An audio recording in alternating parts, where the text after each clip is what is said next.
ANZAC Square was opened on Armistice Day 1930. Well, I think the entire square was intended as a memorial for the First World War. So as we know, there are 57,705 Queenslanders served in the First World War, and about 10,000 of them or so didn't come home.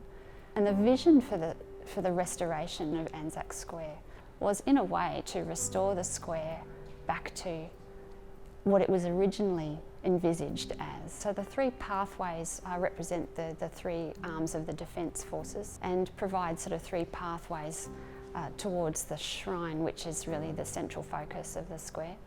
Newly installed are some memorial screens. They're made in bronze, which sort of gives it a dignity and a permanence. It also contains hundreds and hundreds of place names of Queensland. They're meant to function not as a directory or a list or an index of place names.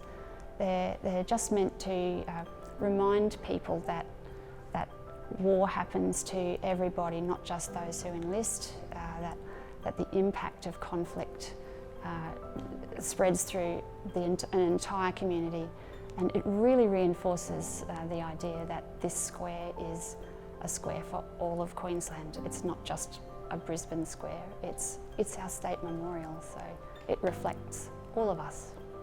And the crypt was really just a memorial space for people to come and reflect and remember, and then it was expanded.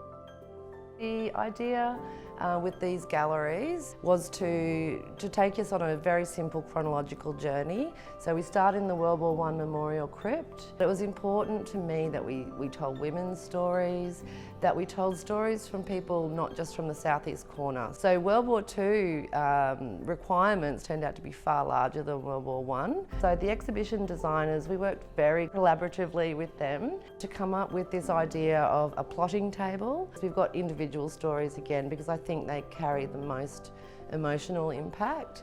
I was really struck by how young these men and women were, and their faces are just like people I know, you know, my friends. So I guess that really became a personal connection through working with the collections. For post-1945, we did a load of new digital stories that are now in our collection with individuals who've served in various conflicts or peacekeeping missions since 1945.